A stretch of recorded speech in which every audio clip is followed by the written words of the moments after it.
நீதிமன்றம் காட்சிகள் இருக்கிற 99% படங்களில் மட்டும்தான் நீதிபதிகள் நல்லவங்களாக இருக்காங்க. படங்களில் மட்டும். மற்றபடி வெளியில் நான் சொல்ல வேண்டிய கருத்து எதுவும் இல்லை. அது உங்களுக்கு நார்மலாகவே எல்லாருக்கும் தெரிஞ்சிருக்கும். சரி, எதுக்காக இதை சொல்கிறேன் அப்படிங்கிறதெல்லாம் தினமும் நடக்கிற காரணங்கள் தான்.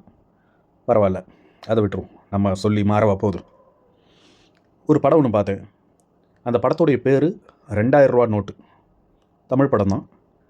நல்ல ஒரு அருமையான படம். அது தினமும் நிறைய பேர் வாழ்க்கையில் நடக்கிற ஒரு விஷயந்தான். இருந்தாலும் அதை ஒரு படமாக எடுத்திருக்காங்க. அதோடைய கதையோடைய சுருக்கம் என்னென்னா, ஒரு வயசானவர் ஒருத்தவர், அவருக்கு பல வருஷம் கழித்து கல்யாணம் ஆகி பல வருஷம் கழித்து குழந்தை பிறக்கும்.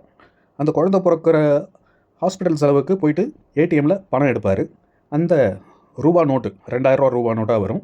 அந்த ரூபா நோட்டில் பேனாவால் எழுதியிருப்பாங்க. அதனால் இவர் போய் மருந்து கடையில் கொடுக்கும்போது அது பேனாவால் எழுதியிருக்கிறாங்க ரூபா நோட்டு மேலே, செல்லாது அப்படின்னு சொல்லி மருந்து கொடுக்காம விட்டுருவாங்க.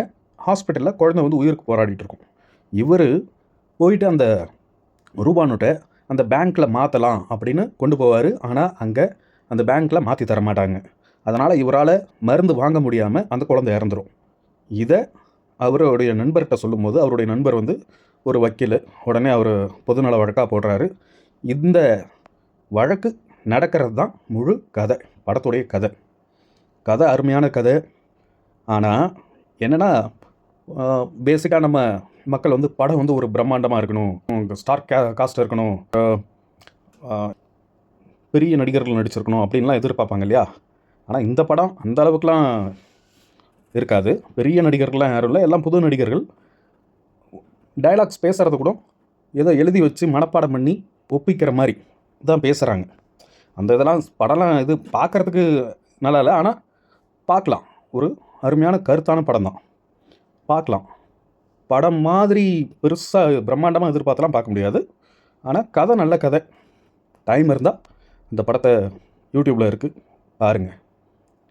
நல்லா இருக்குது படம், நல்லா இருக்குது. பட் ரொம்ப எதிர்பார்க்காதீங்க. ஆனால் இந்த படத்தில் பெரிய நடிகர்கள் அப்படின்னா ரொம்ப பெரிய நடிகர்கள் இல்லை, சாதாரண ஒரு நார்மலான எல்லாருக்கும் தெரிஞ்ச நடிகர்கள் யாராவது நடிச்சிருந்தா கூட இந்த படம் ஓரளவுக்கு நல்ல ரீச் ஆகிருக்கும். அண்டு இல்லை, இந்த படத்திலே இவங்களே இந்த டைலாக்லாம் கொஞ்சம் ப்ராப்பராக ஒரு இயற்கையாக வசனமாக பேசியிருந்தாங்கன்னா கூட பேக்ரவுண்ட் மியூசிக்கு அதெல்லாம் கொஞ்சம்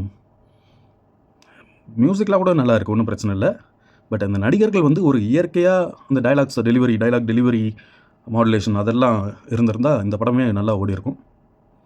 படம் நல்லா இருக்குது, ஒரு டைம் பாருங்கள்.